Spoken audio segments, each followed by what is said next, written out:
amigos de Léemelo, yo soy Adriana Paz. Bienvenidos a un nuevo programa donde vamos a descubrir libros, aventuras, experiencias con nuestros invitados. Y yo quiero decirles que hoy estoy muy contenta con el invitado que tenemos hoy. Es un actor, productor, director, promotor de documentales, etcétera, súper exitoso, al que le tengo mucho cariño y con el que trabajé hace ya unos cuantos ayeres en la película de Rudo y Cursi. Diego Luna. Diego Luna, hey. bienvenido. Gracias, aquí recibes tú Además en una sala como esta. Qué lindo, ¿no? Estoy muy contenta, de verdad, de volver a verte y además de verte para esto, para leer. A mí me encanta estar aquí. Para que nos cuentes, pues del Diego lector, ¿no? Porque ya conocemos al Diego actor, al Diego director, al Diego productor, que tantos orgullos nos has dado a los mexicanos con tu trabajo. Pero a ver, a mí me gustaría saber, porque pues tú desde morrito andabas ya en los foros y en el teatro. ¿Tenías tiempo para la lectura cuando estabas chiquito? ¿Cómo era? O sea, estaba pensando justo en eso, en cómo fue que empecé a leer. Y más bien culpo al teatro porque pues yo estaba muy chido. O sea, empecé de forma muy como atrabancada y a destiempo en todos sentidos. Yo creo que las primeras cosas que leía a profundidad, con mucha atención y que analizaba, pues eran textos de teatro, ¿no? Obras de teatro. Lo primero habrá sido de película, que pues era una obra de teatro robusta, ¿no? O sea, ¿y qué edad tenías? Pues tenía 8 años o 7 años cuando empezaron los ensayos. ¡Qué padre! Entonces, pues ahí me encontraba leyendo eso y tratando de entenderlo y después analizándolo con un equipo y eso, aprendiendo a entenderlo, ¿no? Analizándolo a los 8. Pues sí, analizándolo o sentándome a escuchar los trabajos de mesa que se hacían. Claro. Pero digamos que me orilló a hacer a la lectura quizá. Por eso digo a destiempo, porque a entender pues, un lenguaje que yo no usaba, ¿no? A hablar de contextos que no conocía, pero sí fue fascinante porque tenía guías, ¿no? Tenía a mis compañeros actores y actrices, a los directores y directoras, obviamente, de los proyectos que hacía. Pues eso, como que tenía un guía para entrarle y de pronto eso empezó a ser fascinante, ¿no? Porque además terminaba en algo, ¿no? Claro. La lectura además terminaba en la representación y ese proceso pues es muy bonito. Estaba pensando que la primera vez que le entré a una novela y que fue igual, fue Momo. Hicimos Los Ladrones del Tiempo, una obra de teatro que era una adaptación de Momo de Michael Ende que hizo Sabina Berman, me parece que escribió el texto. Y entonces pues leímos la novela, yo tendría 9 años, ¿no? Leímos la novela, que era apta para alguien de 9 años, pero después recuerdo haberla pues analizado y profundizado y llevado al teatro, ¿no? Y ese proceso fue muy lindo porque pues no te pasa normalmente cuando te llega un libro a las manos y menos a esa edad, ¿no? Y después, bueno, pues la escuela también, ¿no? La primaria y la secundaria también son decisivas para eso, ¿no? Pues sí, yo creo que sí, en tempranas edades. ¿Y había alguien que te leía de pronto? Pues sí. Sí. Eran los actores, pero no sé. No, sí, tenía mi madre era inglesa y murió cuando yo tenía 2 años. Entonces había una gran amiga de mi madre inglesa que me leía en inglés, ¿no? Como que quería que no, pues que yo no perdiera ese ritual, esa parte, ¿no? Tuya. Ajá, ese ritual que seguramente mi madre habría cultivado de leerme. Entonces recuerdo que ella me leía muchas cosas en inglés. Esto sí a los 5 o 6 años. Mi padre también me leía. Mi hermana, porque tengo una hermana que es mayor que yo y entonces también ella me arropó mucho y me leía. Tenía una cuidadora que al principio a escondidas me leía la Biblia. Ya después mi papá y yo acordamos que estaba bien, pero como un libro. Pero digamos que como fan de crearme mi propio criterio, ¿no? Sí. Pero el otro día revisando la casa de mi padre, encontré todo eso, encontré todos los libros de, pues sí, de mis primeros 6, 7 años de vida, ¿no? Que se quedaron ahí. Y fue muy lindo porque yo no recordaba haberlos leído, pero en cuanto me relacioné con el objeto, dije, ay, cabrón, sí es cierto, esto estuvo en mis manos, esto estuvo en mi cama, con esto me pasé tiempo, ¿no? Con esto me pasaron cosas que son, no sé, una de las grandes reflexiones ahora que soy papá es que quizás no hay esa relación con el objeto que yo sí tuve, ¿no? Y ¿Cómo es con tus hijos? pues leen muchas cosas en digital, leen muchas cosas en pantallas, escuchan mucho, o sea, como que su relación es distinta con las historias que se van contando y que van conociendo, se acercan a ellas de forma distinta y el objeto del libro, pues, es yo muy lo importante. Prefiero. Sí, a mí me gusta esa relación. Aunque luego ya se te olvida y lo dejas, y entonces... No, y sí ves la comodidad, ¿no? De traer como 5 libros en un dispositivo que en vez de traer los 5 libros en la maleta, ¿no? Sobre todo cuando... Yo me duermo más fácil cuando leo en dispositivos que cuando leo en el objeto me mantiene más conectado, creo. ¿Tienes algún ritual de lectura? ¿Cómo eliges los libros que quieres leer? ¿Hay algún lugar donde prefieras hacerlo? ¿Cómo es ahora? Pues va cambiando. Yo creo que, nuestro trabajo te exige, ¿no? Como en la parte primera del proceso, pues echarte un clavado profundo a una investigación y entender de qué estás hablando, el tiempo, el momento, en fin. Como que cada proyecto de alguna forma me pone en un cierto camino de lectura. Y luego vienen las vacaciones, que es donde me echo, ¿no? Donde te llevas 3 libros y te lees lo que generalmente lo que he oído a mis amigos y familia y gente cercana hablar, ¿no? Como que así llega la curiosidad. Todavía para mí es algo que es interesante compartir. No es nada más mío, ¿no? Sí hay esas cosas que tú lees por un deseo personal, pero en general para mí leer es parte de un proceso, ¿no? De leer algo que escuché y luego tener algo que decir al respecto y sumarme a una conversación que ya existe, generar conexiones con personas que quieres o que admiras, ¿no? También. Así me han llegado las cosas más lindas, ¿no? de lectura. Entonces creo que lo divido así entre lo que tiene que ver con mi trabajo y lo que tiene que ver simplemente con un interés personal. Pero te digo, siempre es en relación a otras y a otros. O sea, no lo encuentro algo solitario, vamos. Ok. ¿Y eres apegado como a algún libro que digas, este libro, no sé, o eres de los que prestan o regalan así en esta cosa de, oye, te doy este libro porque me encantó y quiero que tú también lo leas? Compartirlo, sí. Compartir los libros es indispensable, ¿no? Y bueno, y tengo muchos amigos que escriben, ¿no? Tanto, bueno, en fin, tengo muchos amigos que escriben y me gusta leerles, me gusta leer a gente que admiro, ¿no? Siento que es muy interesante cuando ya conoces a alguien acercarte a su trabajo, ¿no? Claro. Y leerles. Pero no tengo un libro así al que regrese. Sin embargo, hay algo que sí me gusta, que es como estar leyendo qué se escribe en México, estar leyendo, estar como enterado de qué se está escribiendo ahorita. Eso como que es un deseo que sí tengo, ¿no? O sea, que sí me pasa mucho y me pasa con México en específico. Como, quizá tiene que ver con que me muevo mucho y viajo mucho y es una sensación linda saber quién está escribiendo y qué se está escribiendo en México, ¿no? Gente de mi generación. Bueno, ya no. Antes podía decir que de mi generación. Ahora todos son más jóvenes, ¿no? Ay, sí, es cierto. Y entras a algún lugar y podría ser el papá de la mitad de las personas que están ahí. Es correcto. Sí. Oye, pues, ¿te parece si vamos a leer tu primera opción, que es Aullido, ¿cierto?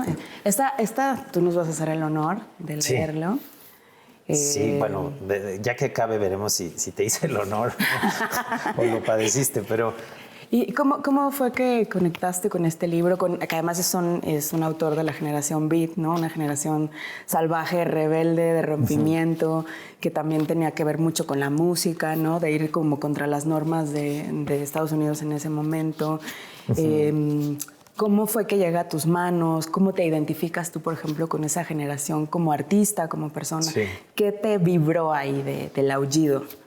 De Allen Ginsberg, ¿cierto? Sí, Allen Ginsberg. La selección para mí era interesante como hablar más allá de una obra en particular, sino como tratar de usarla como pretexto para hablar de algo que va más allá, ¿no? Y para mí esto representa eso. Es un grito después de la guerra, ¿no? Es un aullido de libertad, también de exploración, ¿no? Es una comunidad, le da origen a los 70s, básicamente, al movimiento que conocemos de los 70s. Es una generación que, pues, que no busca reconocimiento, sino que busca espacio, que busca, pues eso, libertad, que tiene una conexión muy fuerte con México, ¿no? Esta en particular, esta obra, este poema, lo escribe y además se empieza a dar a conocer en lecturas, ¿no? Es muy teatral, tiene mucho de representación. Él leía y leía pues, en tertulias, en bares, en conciertos, en plazas de universidades, y así se empieza a conocer, ¿no? Y se empieza a generar una comunidad a la que le representa, ¿no? Y además es completamente autorreferencial, está hablando de su vida, está hablando de sus referentes, de su generación, de sus amigos, de la gente que admira, que ama, con la que vive, y pues eso es una celebración a esa comunidad, ¿no? Y te digo, tiene eso de representación que para mí siempre termina siendo muy atractivo, ¿no? Lo hice, de hecho, Sergio Zurita me invitó a hacer un espectáculo donde yo lo leía y Jaime López tocaba música. Jaime López compuso muchas rolas inspiradas en el poema y entonces íbamos dialogando, yo entre leer y él tocaba en un escenario casi vacío. Y fue muy lindo, fue muy lindo. ¿Así fue como conociste el Pues ya lo conocía de digamos, en la prepa lo conocí. Y de hecho conocí primero el trabajo de Kerouac y de ahí llegué a Ginsberg. Pero fue muy lindo la lectura porque me di cuenta que es eso, es casi teatro y son imágenes muy fuertes, ¿no? Las que genera. Y después ya le saca fotocopias y lo distribuye, o sea, pero saca 50 fotocopias y las distribuye y así se empieza a leer hasta que se lo editan. Y cuando se lo editan, lo censuran. Por un año lo censuran y pues siempre que vienen esas campañas, ¿no? Conservadoras y tradicionalistas, pero también habla mucho más. Lo que hacen es hacer una campaña de publicidad fabulosa y generar un apetito y una curiosidad tremenda por saber qué es eso que nos estás ¿no? generando ahorita. Exacto, el prohibicionismo ayudó a que esto después se volviera, pues eso, un referente para bomba. Esa generación y para esos años. Y ya, pues me lo voy a echar. Échatelo. Sí. Ya, aquí tenemos los dos. Voy a sacar los lentes. No, los necesito ya más grandes. Ahí va. Bueno, les voy a leer desde la dedicatoria porque es importante.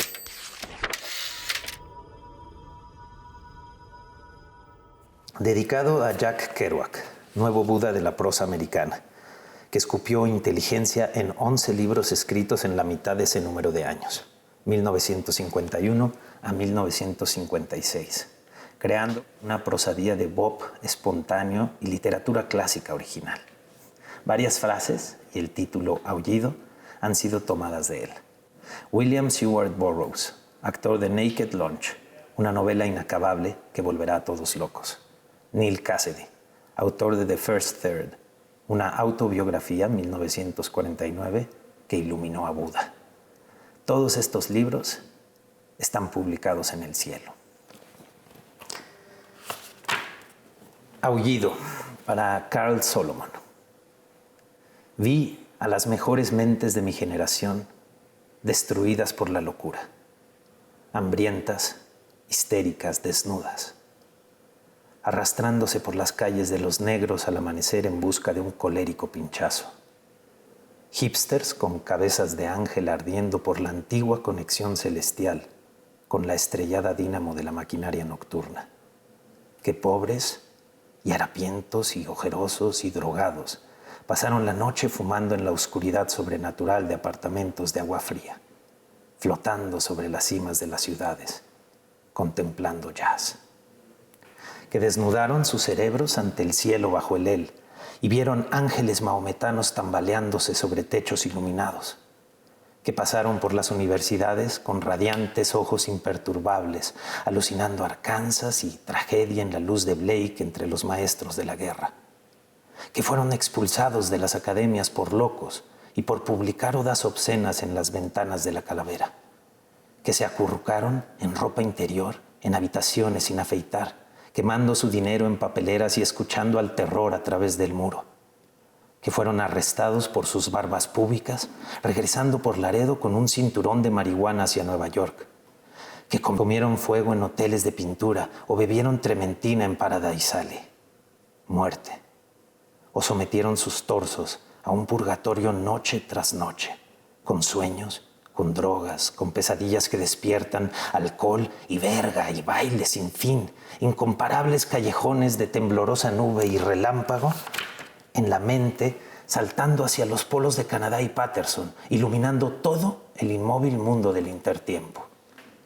Realidades de salones de peyote, amaneceres de cementerio, de árbol verde en patio trasero, borrachera de vino sobre los tejados, barrio de escaparate de paseos drogados, luz de tráfico de neón parpadeante, vibraciones de sol, luna y árbol en los rugientes atardeceres invernales de Brooklyn, desvaríos de cenicero y bondadosa luz reina de la mente, que se encadenaron a los subterráneos para el interminable viaje desde Battery al Santo Bronx en Bencedrina, hasta que el ruido de ruedas y niños los hizo caer temblando con la boca desvencijada y golpeados yermos de cerebro completamente drenados de brillo bajo la lúgubre luz del zoológico. Que se hundieron toda la noche en la submarina luz de Bickford, salían flotando y se sentaban a lo largo de tardes de cerveza desvanecida en el desolado Fugasis, escuchando el crujir del apocalipsis en el jukebox de hidrógeno. Que hablaron sin parar por 70 horas, del parque, al departamento, al bar, a Bellevue, al museo, al puente de Brooklyn, un batallón perdido de conversadores platónicos saltando desde las barandas de salidas de incendio, desde ventanas, desde el Empire State, desde la luna, parloteando, gritando, vomitando, susurrando hechos y memorias y anécdotas y excitaciones del globo ocular y shocks de hospitales y cárceles y guerras, intelectos enteros que hablaron en recuerdo de todo por 7 días. Carne para la sinagoga arrojada en el pavimento. Hasta ahí voy a leer. Porque no para. ¿Por qué no para? No para. Me lo estaba imaginando, ahora que comentaste que hiciste esta lectura con música, me lo estaba intentando imaginar cómo sería como este viaje y cómo fue también este encuentro de la música en ese momento, ¿no? Y sí. como la ruptura y el ímpetu y como el trasfondo político y social ahí, ¿no? Y la juventud como queriendo salir de este... Cuestionar los valores estadounidenses y esta sensación como de unidad que no les representaba para nada, ¿no? Y es bien padre porque se pueden meter en YouTube a ver muchísimas lecturas, a escuchar audios de él leyendo, porque él como que puso, bueno, es que además iba cambiando como su forma de acercarse y de la representación que hacía. Hay veces que parece que estás en una misa y nada más va repitiendo. Hay veces como mantras, ¿no? Como mantras, pero hay veces que se pone súper pasional y empieza a leer como desde adentro y te das cuenta que cada imagen tiene que ver con algo que le pasó, ¿no? Y te lo imaginas. Y te digo, se vuelve muy, muy teatral. Y luego lo leyeron muchísimas personas más. Hay una de Patti Smith, padrísima. Ay, wow, Patti Smith. O sea, esas las encuentras Sí, en YouTube se pueden meter y van a ver muchísimas lecturas de y ese además, poema. este libro se lo dedicó a Carl, ¿cierto? Ajá. Carl Salomon. Ajá, hay toda una que parte... Que conoció en un psiquiátrico. Cuéntanos así, como que sabes hay toda de una esa parte historia? hay toda una parte que es hacia él y habla sobre eso, sobre la reclusión en el psiquiátrico y sobre cómo se trataba la locura, ¿no? Y cómo un poco todos estos deseos y estas ganas como que tenían él y su banda como de llevar los límites al extremo, pues se tachaba como locura, ¿no? La búsqueda también se tachaba como locura. Las ganas de encontrarse en lo desconocido se tachaba como locura. Y hay mucha de esa reflexión. Es bien bonito y tiene muchas lecturas además. Y además es muy pertinente porque tiene lecturas que conectan con hoy. Que no envejecieron, ¿no? Si eso se lee hoy en Estados Unidos, con estas elecciones, pues tendrá un eco brutal, ¿no? ¿Y cómo es esto que dices como de la locura y cómo es fácil acallar las voces que cuestionan diciendo está loco, ¿no? Sí, así. Lo callo. Bueno, así ha funcionado también, ¿no? El patriarcado básicamente es, pues, a las mujeres loca, histéricas. Ya está. Esa frase, además, yo creo que es de las frases más famosas, ¿no? Vi las mejores mentes de mi generación destruidas por la locura. Eso. Esa frase, pues, es poderosa. O sea, empezar así es poderosísimo, ¿no? Que ahora, como en este contexto, dices locos. Sí. O sea, ¿locos? Pues o es más bien que dijeron que estaban locos. Cualquier gesto como de alguien que se atreve es tachado por locura, ¿no? Querer salir, querer transformar las cosas, querer cambiar las cosas es un acto de locura, ¿no? Pues sí, ¿no? Tantito. Pues, pero de una locura indispensable, innecesaria, claro. ¿No? Y bueno, aquí es interesante y el final es poderosísimo también. En fin, léanlo. Léanlo, escúchenlo, hagan ambas.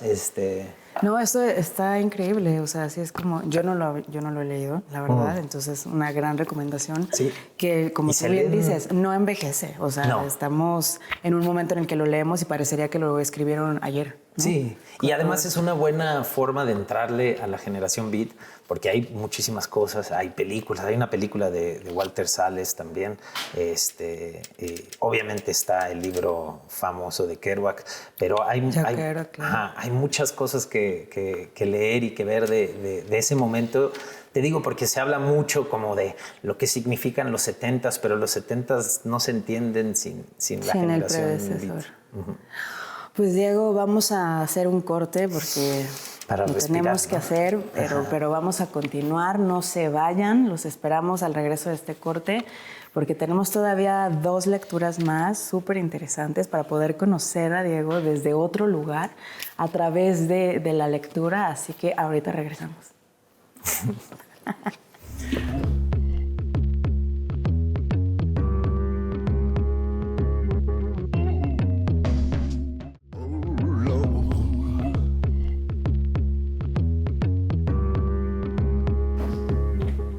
Hola amigos, ya estamos de regreso aquí en Léemelo con Diego Luna en esta conversación increíble, conociéndonos más a través de los libros.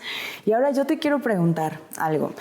Los libros y tu relación, y tu trabajo como actor o como productor o como director, ¿hay algún libro o algunos libros que tú hayas usado como para preparar un personaje o para empaparte más en un proyecto en el que vas a hacer? Sí, sin duda. Casi que cada proyecto que hago, tanto, sobre todo como actor, porque como productor y director creo que son muchos, ¿no? Pero como actor como que hay un libro al que te acercas y que te acompaña durante ese proceso, ¿no? A veces es algo obvio, ¿no? Porque estás haciendo una historia de un momento histórico o de un personaje, ¿no? que existió, pero a veces no, a veces es más una cuestión emocional o de un universo o de algo que te despierta, un libro que de repente conecta con el personaje y con la historia que estás contando. Para mí es indispensable eso, porque es la forma para mí actuar pues tiene que incluir todo, ¿no? O sea, te tiene que acompañar la música, te tiene que acompañar la literatura, la comida es indispensable también, ¿no? O sea, ¿qué come este personaje? ¿Qué le gusta? ¿Cómo come? ¿Cómo, pues, cómo baila? Por eso la música ayuda como a entrarle al personaje, ¿no? Y es un recurso muy útil cuando de pronto, pues sí, estás filmando y tienes que en un segundo pum, activar y que suceda la cosa. La música me mete ahí. Y la literatura también te acompaña en la espera, ¿no? Porque hacer, sobre todo en el cine, hacer cine conlleva una espera larga. O sea, que si eres de los que leen durante los rodajes, llevas... O sea, no solo preparas antes con tu libro, sino durante el rodaje siempre traes un librito. Ajá, y te tiene que acompañar algo. Y tiene que ser una lectura que te permita entrarle a la ficción en la que estás, ¿no? No puede ser una lectura... Digo, porque hay veces que, no sé, agarras un libro y dices, oye, yo no quiero ir a esa ficción, esta está mejor, ¿no? Entonces tiene que ser algo que se lleve bien, pero siempre hay libros que, o sea, que significan para mí un proceso específico, ¿no? El proyecto que hice, estoy tratando de pensar. Yo estaba pensando en Chávez, por ejemplo. ¿Cuál fue tu documentación con ese Es proyecto? que, por ejemplo, en Chávez, pues al revés, o sea, sí había mucho que conocer de la cultura mexicoamericana, que además son los cimientos del conflicto que se vive hoy. Pero ahí sí me clavé en muchos textos sobre Chávez y sobre la lucha, la lucha de los campesinos en California específica, ¿no? Y también la historia del teatro, ¿no? Del teatro que acompañaba. El teatro era compañero del movimiento, y era una herramienta para informar, claro, ¿no? Se usaba mucho el teatro para contar,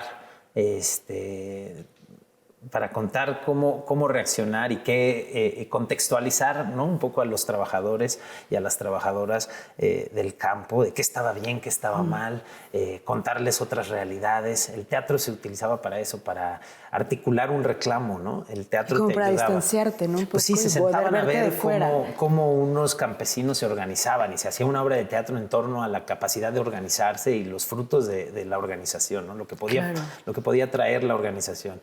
Y se utilizaba el teatro como herramienta. Aquí, en Sonora, por ejemplo, que fue muy curioso porque mientras filmábamos Chávez, que se filmó una gran parte en Sonora, pasaba lo mismo, ¿no?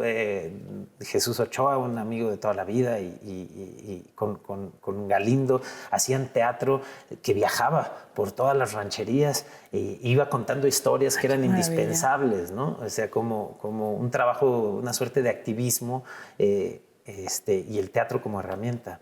Entonces, pues eso, Luis Valdés y el movimiento de teatro en California fue una buena inspiración.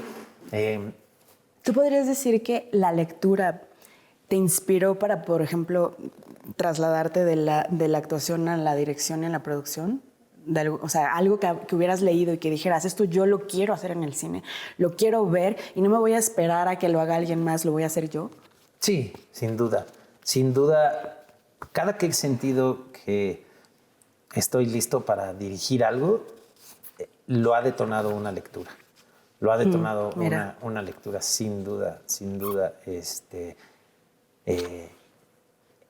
Y siempre ha estado como muy presente el teatro. Siento que es una relación como, o sea, básicamente es una confesión, ¿no? O sea, siempre la manera de visualizar un libro es lo que te lleva como a la certeza de tener una imagen, ¿no? De tener una imagen que es lo que detona en general, pues hacer cine. Claro. Bueno, por lo menos a mí, o sea, es a través de una lectura que de repente construyes una imagen y dices, ay, cabrón, esto está interesante. A partir de esa imagen, ¿qué haría yo? ¿No? Entonces siempre la inspiración viene de algo externo, de algo que lees. A mí no me pasa que lo sueño, ¿no? A mí me pasa como que me lo cuentan y me lo imagino y entonces digo, ay, cabrón, eso está interesantísimo. Y a partir de ahí lo empiezo a desarrollar. Me pasó con Abel, con una lectura de David Trueba, me pasó con Chávez, me pasó leyendo los testimonios de los trabajadores. No recuerdo el libro, pero hay un libro donde hay muchos testimonios de lo que significó entender que si se juntaban tenían una poder. fuerza, ¿no? Tenían una fuerza y la oportunidad de cambiar las cosas. Y como ese despertar de conciencias y esa historia tan bonita del poder de la comunidad, pues sí, también me vino de lecturas, ¿no? Qué padre. Y creo que es así, Por eso me tardo tanto en dirigir, porque pues... Hasta que encuentras algo que digas. Pues sí, y después es un proceso largo, porque de ahí es solo una idea, ¿no? En abstracto. Y de ahí a que termine en algo que otra vez se escribe y que además está listo para que otros lean, pues es un proceso bonito. Y sin duda, el objeto y el libro han sido indispensables. Y ahora vamos con un libro muy poderoso, ¿no? Sí. Un libro que te deja un hueco en el estómago, que además me encanta que eligieras una autora contemporánea, mexicana. El libro se llama Ceniza en la boca, de Brenda Navarro. Y yo voy a leer, si me permites, pedacito que elegiste. Me da muchísimo gusto. Yo lo leí y me encantó. Entonces, sí, es duro. Es muy duro. Y vamos a leerlo, ¿les parece? Y ahora hablamos de por qué elegiste este libro y de lo que te vibra a ti y te nace. A ver, vamos.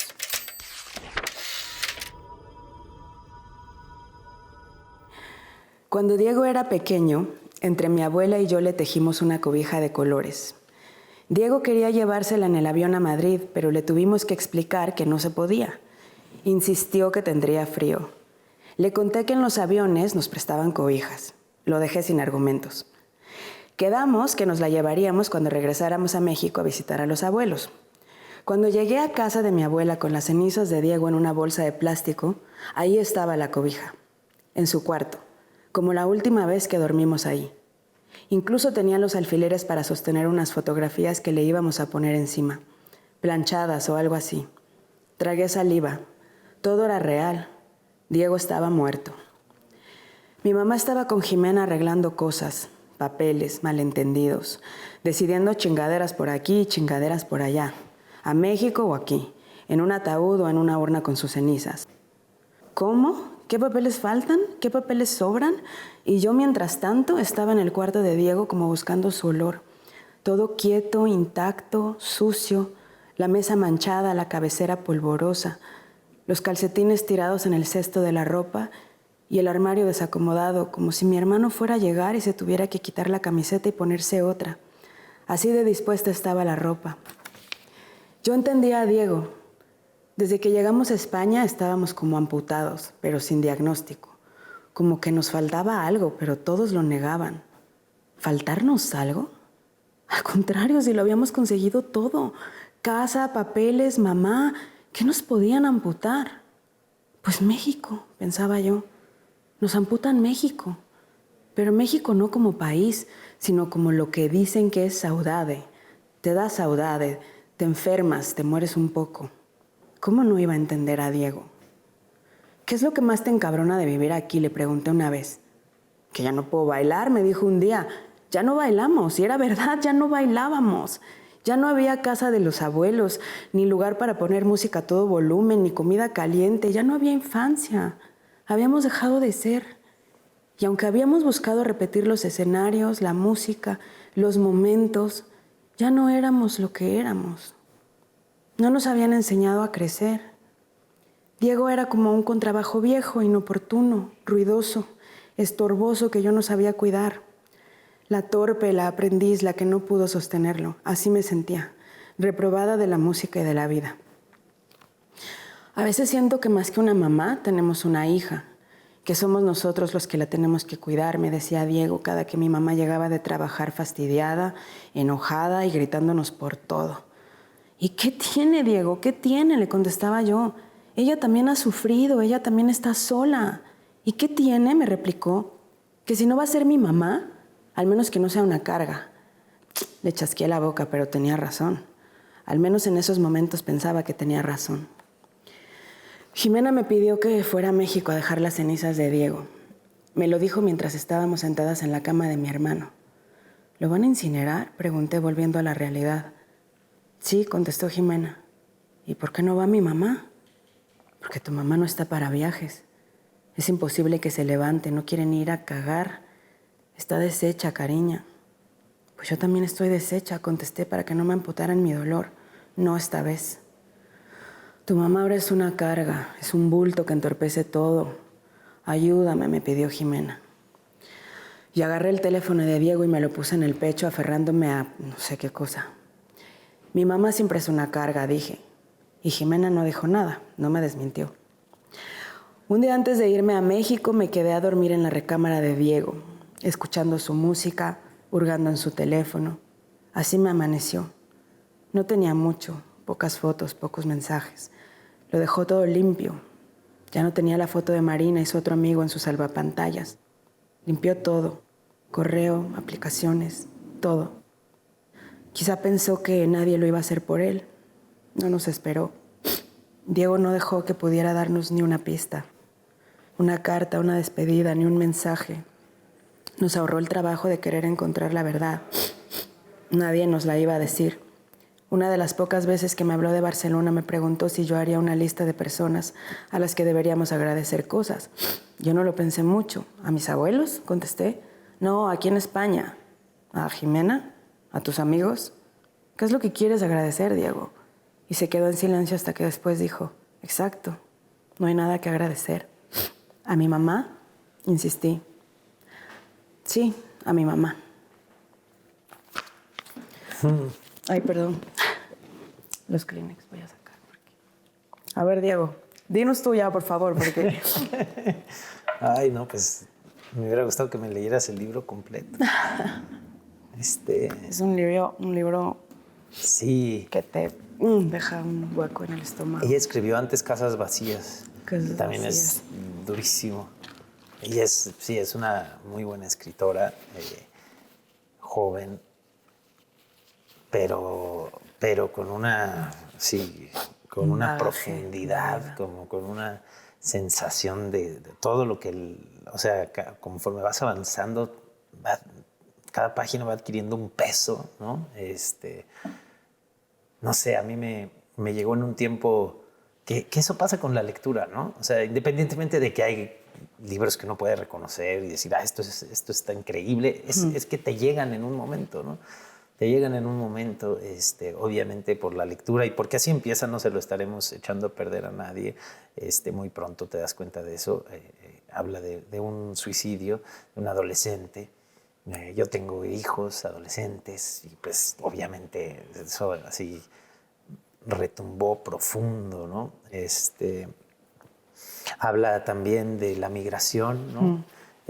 Habla de la migración además de una forma interesante, no la migración a la que estamos tan acostumbrados al norte, sino una migración a España,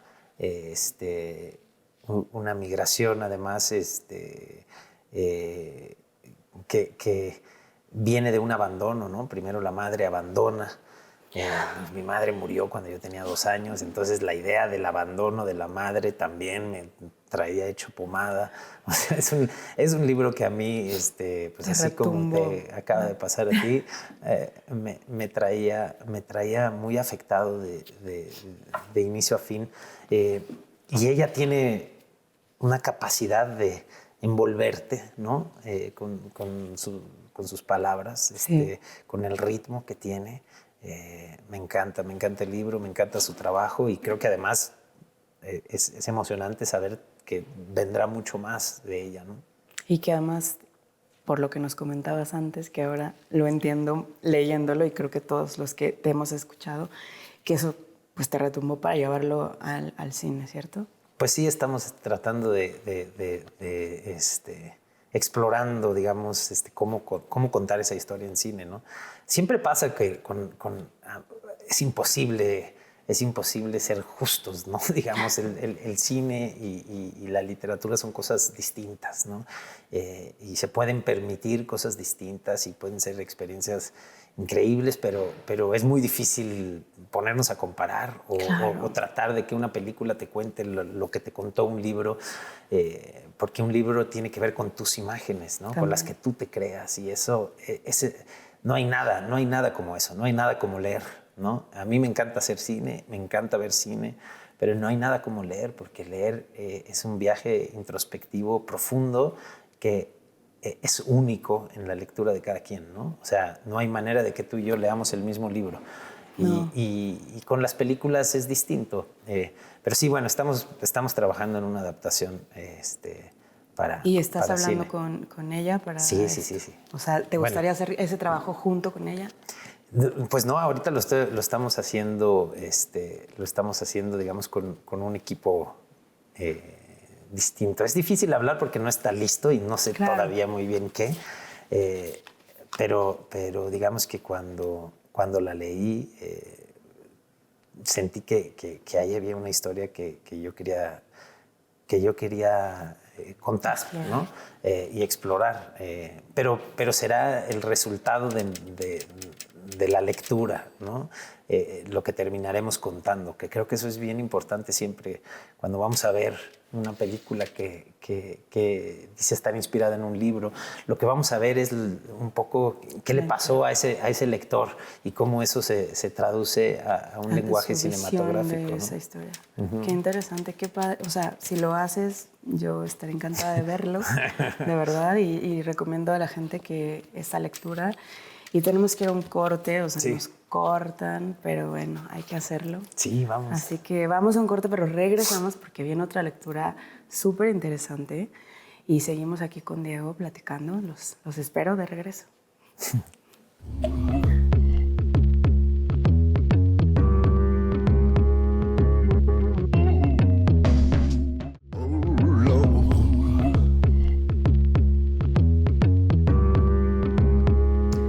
Hola amigos, ya estamos de regreso aquí en esta conversación con Diego Luna. Vamos a escuchar su tercera lectura, la tercera lectura que él eligió. Elegiste libros diversos, pero todos tienen como algo en común también, ¿no? Pues Este sí. libro se llama Rabia y son crónicas periodísticas, Sí. ¿cierto? Son varios autores. Sí, digamos que dos periodistas se dan a la tarea de escoger. Creo que son 8 crónicas, me parece. Creo 8. que sí. Sí, creo que Son sí. 8 crónicas de distintos periodistas en América Latina y como para hablar un poco, pues sí, de esas cuentas pendientes que América Latina tiene, también esas voces y esas plumas que se dedican a no solo a contar una realidad que requiere atención, sino a profundizar en esa labor, ¿no? O sea, yo lo que quería y por lo que escogí ese libro es para hablar del periodismo que va profundo, que te exige sentarte, leer, darte un tiempo para entender desde lo íntimo casi, desde lo personal, una realidad que tiene mucho que ver contigo, ¿no? O sea, digamos que cuando lees ese libro te das cuenta de estas similitudes, ecos que se encuentran en América Latina, estas distintas luchas por justicia, esta condición de impunidad que se comparte de alguna forma en la región, estas grandes luchas también que logran cosas, ¿no? Y que de repente son ejemplo para otros y para otras. Y como esperanza, ¿no? En otros lugares. Hay una increíble sobre Argentina y la lucha por los derechos de las mujeres y la interrupción del embarazo. Y es alucinante de leer porque es eso, es como una historia que necesita generar eco para que muchas otras luchas entiendan que hay formas, que hay vías, que hay esperanza, ¿no? En fin, Necesario. a mí el periodismo me parece que es algo que tenemos que celebrar, ¿no? Es una herramienta indispensable para conocernos, para entendernos, y el periodismo que profundiza eso y que te exige también un tiempo de reflexión es indispensable, ¿no? Hoy todo vive en la inmediatez Rápido. y en la frase rápida, en el juicio certero y casi que es más importante que llegue antes a que llegue Bien fundamentado. bien fundamentado, complejo y bien articulado, ¿no? Entonces, pues ese libro me parece importante. Y me parece importante hablar como, sí, del periodismo literario, ¿no? En general, como que es a través de repente de muchas lecturas que te acaban cayendo los 20s, que de verdad te hacen transformar la forma en la que miras una realidad o en la que vives la propia, ¿no? Claro. Y además es bien bonito cuando la gente que hace periodismo se pone ahí, ¿no? También, porque la voz se vuelve muy importante en este periodismo, en el periodismo de investigación profunda, pues habla profundamente de un ser. Y luego se nos olvida eso, que hay un autor detrás de lo que estamos leyendo, ¿no? Detrás de la noticia Claro, que te se vuelven llega. como hechos y cosas Sí, así. o sea, como que nos vamos muy fácil a los números, a las estadísticas, pero cuando ves una investigación profunda, cuando ves una crónica donde el autor se pone ahí, de pronto es más fácil empatizar, porque se humaniza todo, ¿no? No, y la valentía que tienen Además, todos ellos de rifarse la vida, literalmente, sí, para poder hablar de estas cosas que son importantes, que todos escuchamos, ¿no? es activismo, ¿no? Es activismo en el fondo, porque si hay un interés de transformar, si hay un interés de intervenir una realidad, ¿no? Hay una preocupación genuina que les hace seguir, ¿no? Y reconocer eso, reconocer el esfuerzo y la labor y la persona que está detrás de lo que lees, ¿no? Claro. Vamos a leer. Sí. A ver. Elegiste a Carlos Manuel Álvarez, ¿cierto? Sí, gran escritor, periodista cubano. Sí. A ver, vamos.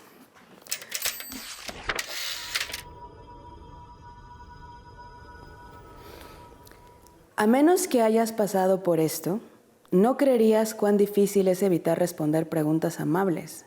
No solo va contra el instinto natural no responder, por la buena educación de uno, sino que también es difícil mantenerse firme porque es duro para los oídos.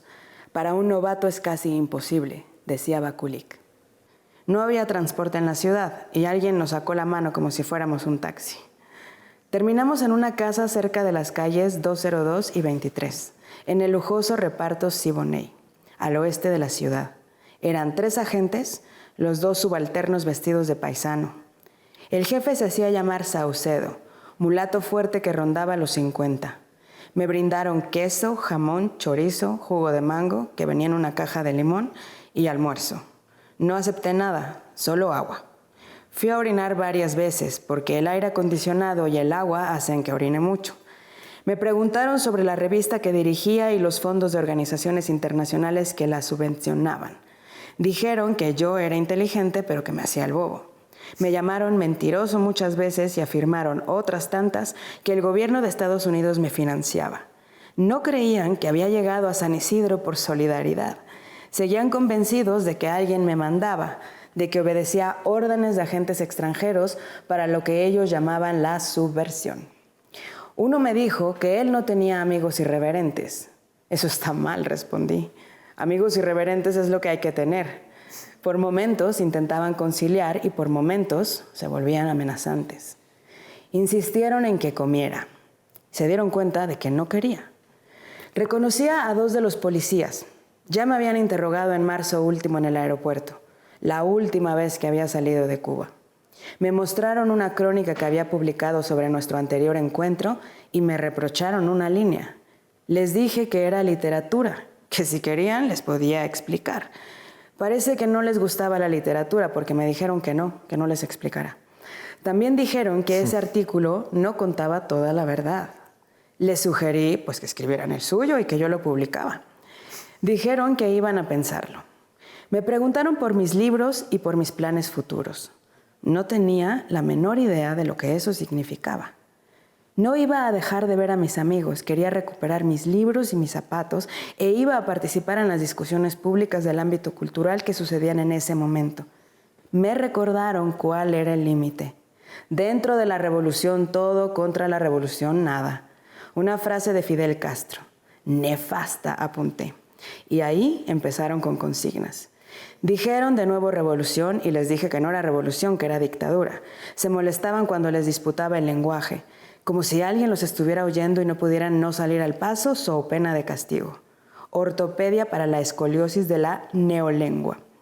Si ellos me preguntaban si iba a cometer algún tipo de acción contrarrevolucionaria, estoy usando exactamente su sintaxis, yo decía que no, desde luego, ¿a quién se le ocurriría semejante cosa? Les expliqué porque técnicamente lo que había en Cuba no era una revolución, pero ellos me dijeron que era una revolución, viva, victoriosa, digna, fuerte, ni tantico así, y no se hablaba más. No se sabe qué es dentro o fuera de la revolución, les dije. Así que al final ustedes siguen controlando nuestros cuerpos y actos a discreción. Ahí entendían, por mi tono, el desacato manifiesto a sus normas semánticas. Intentaban entonces contrarrestar, pero aquello se convertía de inmediato en un batiburrillo de malentendidos que terminaban por agotar a ambas partes, hasta que pasábamos a otros temas de su interés. Sabían que en cuanto saliera de allí iba a escribir sobre ellos, y me pareció que actuaban un poco en función de eso, lo cual explica que me hayan preguntado cómo me sentía en la conversación. Les dije que era un interrogatorio y me dijeron que yo no había visto lo que era un interrogatorio. Les dije que habían difamado de mí en la televisión. ¿Cómo podía yo creer entonces que lo que allí hacíamos era conversar? Ahora cuando escribas tu nota, pon tal cosa, replicaron. Pero no puse nada, porque no era el mecanógrafo de la policía política. Entendí que una taza de café probablemente no había hecho más que describirme en situación, en vez de prepararme para plantear algún tipo de defensa más o menos novedosa, aunque sea ridículo el mero hecho de suponer una idea así. Quiero creer que fui irónico, esquivo, desganado. Comprendí lo que significaba. En el texto de Bakulik, duro para los oídos, aunque creo haberme mantenido en una zona parca, algo tuve que decir. Me preguntaron de nuevo qué me había parecido el trato. Yo les dije que me sentía mal.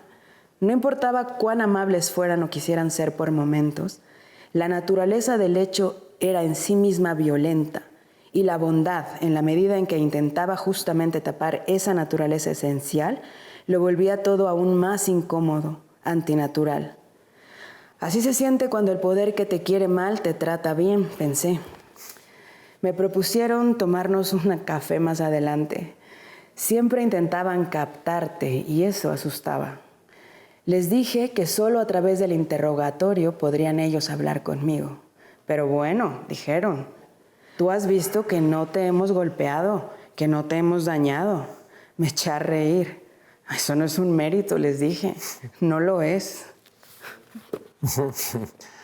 Me gusta ese pedacito que leíste, porque justo habla de eso, de la importancia de entender que el periodismo ese profundo, la crónica, la voz, el que se pone ahí es solo una perspectiva, ¿no? Y digamos que nosotros como ciudadanos tenemos derecho a tener acceso a todas las perspectivas, a varias, a muchas. Mientras más podremos enriquecer el punto de vista propio, ¿no? Entonces, ese debate es muy lindo porque él lo que está diciendo es, seguramente esto no es completamente cierto y te conmino a que tú escribas tu lado de la historia, ¿no? Pero no a que dejemos de escribir o a que digamos que solo hay un lado en la historia, ¿no? Y eso pues me parece chingón porque se nos olvida, o sea, como que tendemos a creer que hay una verdad, que hay una manera de contarla, ¿no? Y no, lo que nos enriquece es justo eso, los distintos ángulos, los matices, ¿no? Y además que es Cuba y podría ser cualquier lugar en Latinoamérica o en y es alguien que llega a cuestionar algo y además, bueno, ya lo tienen que leer. Es muy interesante lo que pasa en San Isidro y lo que significó eso, que básicamente son muchísimos, una comunidad artística haciendo una protesta que tiene un impacto profundo hacia adentro, ¿no? Y hacia afuera, porque voces como la de él importan tanto dentro como fuera de Cuba, ¿no? Él tiene un libro que se llama La Tribu, Relatos de Cuba, algo así se llama. Búsquenlo, La Tribu, vale mucho la pena. La Tribu. Ajá, Justamente luego vamos a ir con recomendaciones de tu parte. Bueno. Pero ahora también platícanos como de la peli que acabas de producir, que tiene que ver como con esto, con el trabajo periodístico, Sí. ¿no? Hicimos un documental que se llama Estado de Silencio y que lo que trata es el periodismo, el estado actual en nuestro país, ¿no? Y cómo es que ejercen la comunidad periodística, cómo es que ejerce y cómo es distinto la violencia, la censura, pues, las condiciones en las que se ejerce el periodismo en este país. No es una, no es una historia. Y el documental lo que hace es sigue a 4 periodistas que viven una amenaza y que siguen haciendo su trabajo y qué pasa. Pero el documental lo que busca es hablar una vez más de la intimidad, de la vida de ellos, de cómo eso se afecta, ¿no? Cómo ejercer el periodismo en México es profundamente injusto, ¿no? Las herramientas y las libertades de los periodistas están en riesgo, ¿no? Vivimos en un país muy violento para ejercer el periodismo, de los más violentos del mundo, donde además los niveles de impunidad son brutales, ¿no? Las injusticias se cometen porque se puede. No hay una protección, Claro. La justicia no existe, ¿no? Y eso es muy, muy peligroso. Pero bueno, y además el periodismo es un ejemplo de algo que se vive en este país en muchos niveles, ¿no? Solo que es muy importante hablar de esto porque el periodismo es quien nos cuenta esas historias. Claro. ¿No? El periodismo es quien nos cuenta todas esas historias de injusticia a las que tendríamos que tener acceso para reaccionar como ciudadanía, para estar ahí. Entonces, cuando se silencia una voz en el periodismo, lo que se hace es silenciar muchas realidades, ¿no? Cuando un periodista deja de hacer su trabajo, deja de contarte muchísimas historias. Entonces no es solo una voz, el silencio de pronto es el silencio de una comunidad, de muchas... Son representantes, ¿no? De eso, y son las realidades que no nos muestran. Son amplificadores de muchas otras voces y de muchas otras realidades. Además, pero además de eso son seres humanos, tienen hijos, hijas, familia, sueños, pareja, ¿me entiendes? Claro. Es como... entonces es recordarnos eso también, porque de pronto ya con estos niveles que vivimos en este país... De indiferencia, ¿no? Pues se vuelven estadística y números, ¿no? Y no se puede quedar ahí, ¿no? Entonces el documental intenta eso, además de forma, yo creo, esperanzadora, pues recordarnos a los ciudadanos que el gremio periodístico sigue haciendo su trabajo, sigue ahí, sigue buscando las historias y tratando de contárnoslas, ¿no? Entonces, nos corresponde a los ciudadanos salir al encuentro.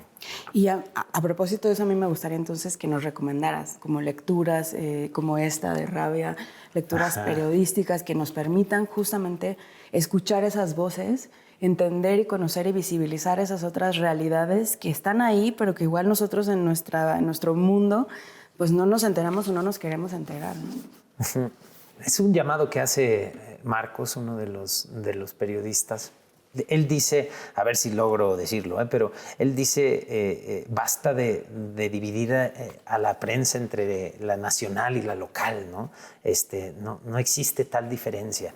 Si tú quieres enterarte qué está pasando en el norte, hay gente que vive en el norte y que está contando esa realidad. Y te corresponde a ti ir y buscar quiénes son los articulistas, quiénes son los periodistas que están haciendo el trabajo profundo de investigación de campo y que están contándolo, ¿no?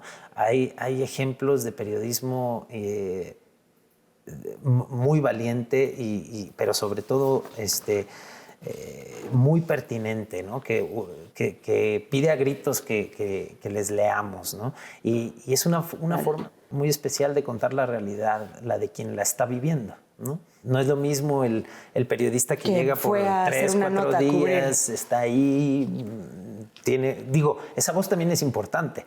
No hay solo una forma de contarlo, claro. Pero una vez más, las voces que nos estamos perdiendo son las de los que están ahí y las que están ahí. Las que no pueden salir, las que están todos los días, las que no fueron a hacer la chamba de cubrir la nota, ¿no? Sino los que están cubriendo lo que es para ellos la vida. La vida. Y lo cubren desde una perspectiva que es muy difícil replicar, ¿no? O sea, nadie puede hablar de tu realidad mejor que tú, ¿no? Y eso está pasando en el periodismo y esas voces están ahí. Y hoy tenemos acceso a todas esas voces, pues porque nos las podemos buscar, ¿no? Métanse por el internet y busquen, ya soné como viejito, métanse por el internet, esa cosa es alucinante lo que puede uno encontrar por ahí.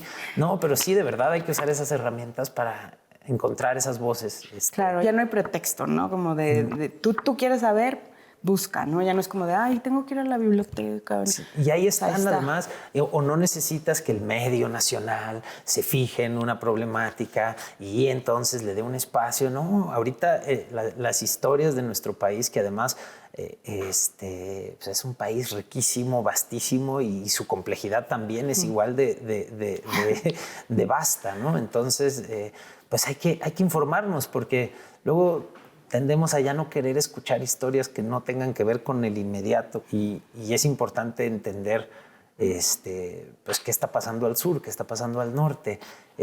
O nos negamos en una cosa de protección, pero al final es ridículo porque te va a alcanzar. Sí. Entonces mejor es saber, ¿no? Y poder tener una posición y siempre es mejor saber, informado de todo. Pues saber para darte cuenta de todo lo que no sabes, ¿no? O sea, como aceptar tu ignorancia y trabajar en eso, ¿no?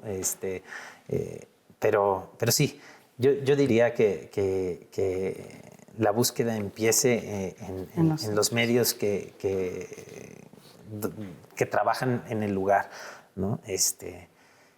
Y voy a pensar unas recomendaciones. Eso, por favor. Se las paso y las ponemos aquí abajo, ¿no? Así se puede, ¿no? Sí, se podría. Porque no vengo ¿verdad? preparado, pero sí me encantaría, por ejemplo, recomendarles varias publicaciones de periodismo que se hace en nuestro país, que vale la pena celebrar y atender. Lo hago y sí. Vale, no, estaría genial. O sea, yo encantada, y aquí también, ¿verdad? Sí. Por supuesto. Diego, ¿y ahorita qué estás leyendo? A ver, cuéntanos. No estaba preparado. No estaba preparado, pero no tengo nada más que decir. Se llama La Virgen Cabeza. A ver, ¿la podemos mostrar? Nada más que Qué linda portada. Una de las personas a las que más le confío que debo leer se llama Diego Rabasa, un muy buen amigo que quiero mucho, y me recomendó esta. Gabriela Cabezón Cámara. De Buenos Aires. Y acabo de empezar.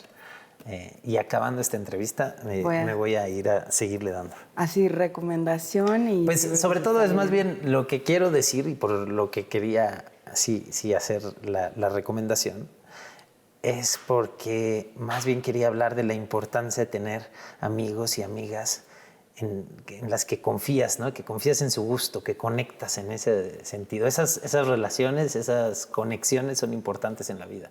Sí. Si lo piensas, son relaciones importantes. ¿A quién le crees una recomendación de un libro? Es verdad. ¿No?